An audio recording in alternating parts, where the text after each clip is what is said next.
आपकी दोस्त टूनी चिड़िया आ गई है एक नई कहानी लेकर।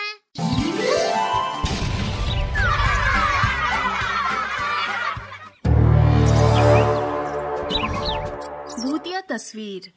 सुंदरवन नाम का एक बहुत ही खूबसूरत जंगल था। उस जंगल में पिंकू चिड़ा अपने मम्मी पापा के साथ रहता था। पिंकू चिड़ा की अब शादी की उम्र हो गई थी। अजी सुनते हो, अब हमारे बेटे की उम्र शादी की हो गई है। हमें जल्दी से इसके शादी कर देनी चाहिए। हाँ पिंकू की माँ, तुम ठीक कह रही हो। अब हमको इसकी शादी के लिए जल्दी ही लड़की देखना शुरू करना होगा। माँ, पिताजी, ये आप क्या कह रहे हैं? अरे अभी तो मैं नौकरी की तलाश कर रहा हूँ। एक बार नौकरी लग जाती तो मैं शादी कर लेता। मुझे अपने बेटे पर पूरा भरोसा है।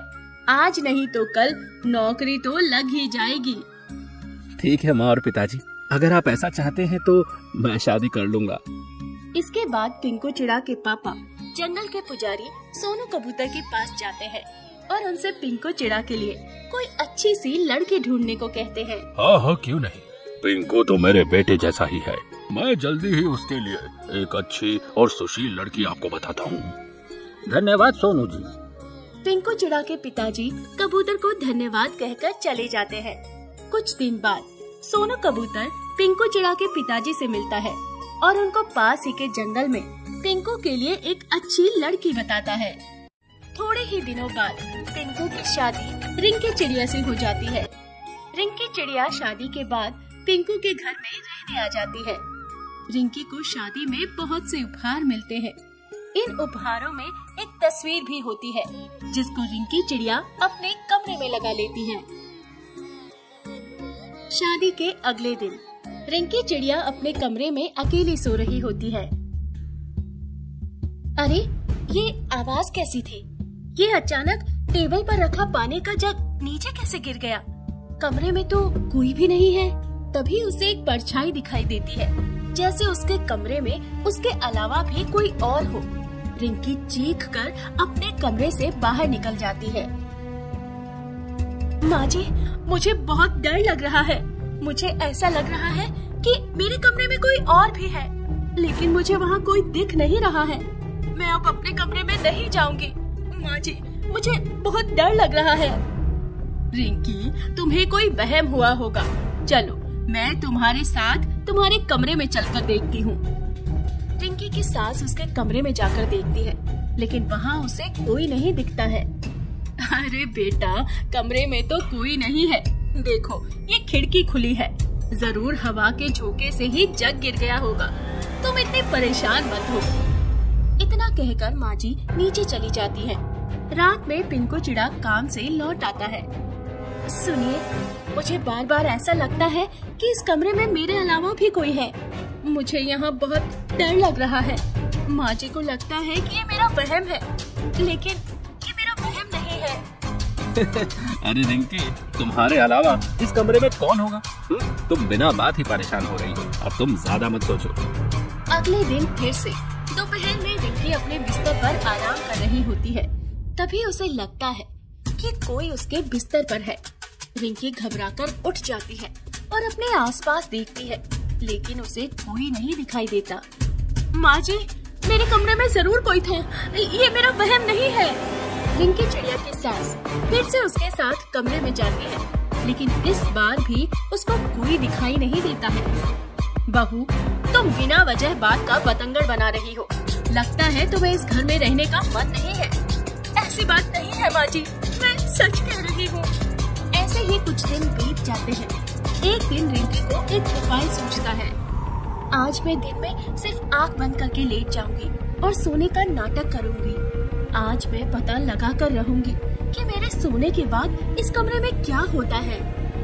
रिंकी के कमरे में लेटने के कुछ देर बाद उसे अपने कमरे में किसी के कदमों की आहट सुनाई देती है। आहट सुनकर रिंकी धीरे से अपनी आंखें खोलकर देखती है। हे भगवान, ये क्या? मेरे कमरे में तो एक चुड़ैल चिड़िया घूम रही है। रिंकी की चीख निकलने वाली होती है। तभी अचानक वो चुड़ैल रिंकी के कमरे में लगी तस्वीर के अंदर घुस जाती है। तभी रिंकी की सास कमरे में आती है। माँ जी, मैं कहती थी ना कि कमरे में कोई है। आज मैंने पता लगा लिया है कि मेरे कमरे में एक भूतिया चुड़ैल का साया है। वो चुड़ैल अभी अभी इस तस्वीर के अंदर से निकली थी और फिर उसी के अंदर वापस चली गई है। ये कैसी बहकी बातें कर रही हो रिंकी? जरा मैं भी तो देखूं तस्वीर में कोई चुड़ैल कैसे रह सकती है। इतना कहकर जैसे ही रिंकी की सास उस तस्वीर के नजदीक जाकर गौर से देखती है, तभी उस तस्वीर में से एक चुड़ैल का हाथ बाहर आता है और उसकी सास को पकड़कर अंदर खींच लेता है। माँ जी, ये क्या हो गया? अब मैं क्या करूँ? कैसे माँ जी को इस तस्वीर से बाहर निकालूं? माँ जी, आपने मेरी बात पर भरोसा क्यों नहीं किया? मैंने आपको कितना समझाया था कि इस कमरे में जरूर कुछ है। रिंकी चिड़िया डर के मारे अपने कमरे से बाहर निकल जाती है और उड़कर अपने पति पिंकू चिड़ा के पास जाती है। पिंकू जी, जल्दी घर चलिए। माँ जी को उस भूतिया तस्वीर ने अंदर खींच लिया है। आप कुछ करिए, माँ जी को बाहर निकालिए। रिंकी की बात सुनकर पिंकू चिड़ा उसके साथ तुरंत उड़कर वापस घर आता है और घर में देखता है तो उसकी माँ कहीं नहीं दिखाई देती। अरे ऐसा कैसे हो सकता है? कोई तस्वीर किसी को अपने अंदर कैसे खींच सकती है? क्या तस्वीर में भी कोई भूत हो सकता है जो मेरी माँ को खींच ले गया हो? ऐसा ही हुआ है पिंटू जी। आप पहले इस तस्वीर को यहाँ से बाहर फेंक दीजिए। अरे समझ नहीं आ रहा है कि ये रिंकी सच बोल रही है या माँ बिना बताए कहीं चली गई है। ये उस बात से परेशान है। अच्छा ठीक है रिंकी, अगर तुम्हें ऐसा लगता है कि ये तस्वीर भूतिया है तो मैं तस्वीर को ही यहाँ से निकालकर बाहर फेंक देता हूँ। इसके बाद पिंकू चिड़ा उस तस्वीर को तुरंत ही घर से बाहर फेंक देता है। आधी रात को जब पिंकू और रिंकी दोनों सो रहे होते हैं, तब रिंकी चिड़िया की आंख खुलती है और वो देखती है कि वो भूतिया तस्वीर फिर से कमरे में उसी जगह पर टंगी है। जल्दी उठिए पिंकू जी, देखिए हमने तो उस तस्वीर को बाहर फेंक दिया था, फिर ये तस्वीर यहाँ वापस कैसे आ गई? अरे हाँ, तुम बिल्कुल सही कह रही हो रिंकी।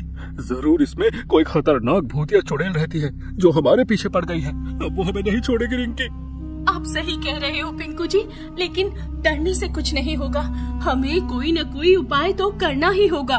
उस तस्वीर को हाथ लगाना सुरक्षित नहीं है, वो हमें भी अंदर खींच सकती है।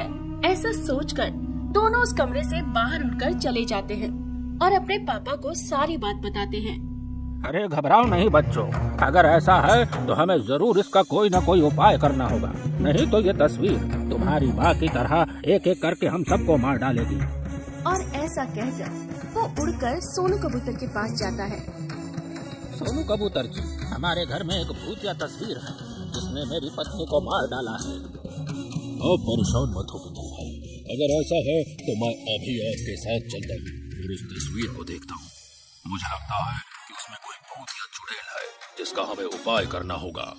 सोनू कबूतर की बात सुनकर पिंकू चिड़ा सोनू को लेकर अपने घर पहुंच जाता है, जहां सोनू गंगा जल की कुछ बूंदे पिंकू के घर में छिड़कता है। आपका शक बिल्कुल सही है, आपके घर में एक भूतिया चुड़ैल का साया है।